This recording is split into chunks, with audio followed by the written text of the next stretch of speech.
Hero Naga Chaitanya రెండో పెళ్లికి రంగం సిద్ధమైంది. హీరోయిన్ శోభితా ధూళిపాలతో గత కొంతకాలంగా రిలేషన్లో ఉన్న నాగ చైతన్య తమ బంధాన్ని పెళ్లిగా మార్చుకోవాలని భావిస్తున్నాడు. ఈ క్రమంలోనే హీరోయిన్ శోభితతో నాగ చైతన్య గురువారం నిశ్చితార్థం చేసుకున్నారు. వీరి నిశ్చితార్థం ఘనంగా జరిగింది. నాగ చైతన్య శోభితా ధూళిపాల నిశ్చితార్థానికి సంబంధించిన ఫోటోలు వైరల్గా మారాయి. ఎంగేజ్మెంట్ ఫోటోలను నాగార్జున రివీల్ చేశారు. నాగ చైతన్య కూడా తన నిశ్చితార్థం ఫోటోలు ఇన్స్టా స్టోరీలో పెట్టాడు. దీంతో సోషల్ మీడియా వేదికగా పలువురు సెలబ్రిటీలు వీరికి అభినందనలు తెలుపుతున్నారు.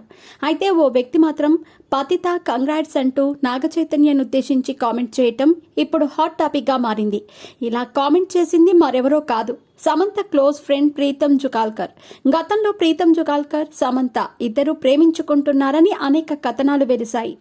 నాగ చైతన్యతో విడిపోయిన తర్వాత ప్రీతం అనే వ్యక్తి సమంత రిలేషన్లో ఉందని, వీరిద్దరూ త్వరలోనే పెళ్లి చేసుకోబోతున్నారంటూ ప్రచారం జరిగింది. సమంత ఇటీవల గుడికి వెళ్లిన సందర్భంలో కూడా ప్రీతం ఆమె పక్కనే దర్శనమిచ్చారు. దీంతో వీరు రిలేషన్లో ఉన్నారని అందరూ భావించారు. అయితే ఈ వార్తలను సమంత, ప్రీతం ఇద్దరూ ఖండించారు. తాము స్నేహితులమే అంటూ క్లారిటీ ఇచ్చారు. ఇదిలా ఉంటే ప్రీతం తాజాగా నాగ చైతన్య రెండో పెళ్లిని ఉద్దేశించి తన సోషల్ మీడియాలో కొన్ని కామెంట్స్ చేశాడు. తన ఇన్స్టాగ్రామ్ స్టోరీలో పతిత కంగ్రాట్స్ అంటూ ఓ స్టోరీ పెట్టగా, రహస్యాలు మరియు అబద్ధాలు మీరు ఎంత జాగ్రత్తగా ఉన్నా సంబంధాన్ని చంపేస్తారు, మీరు చిక్కుకుంటారంటూ మరో ఇన్స్టా స్టోరీలో ప్రీతం జుగాల్కర్ రాసుకొచ్చాడు. అయితే ఇది నాగ చైతన్యను ఉద్దేశించే ప్రీతం పెట్టాడని నెటిజన్లు అభిప్రాయపడుతున్నారు.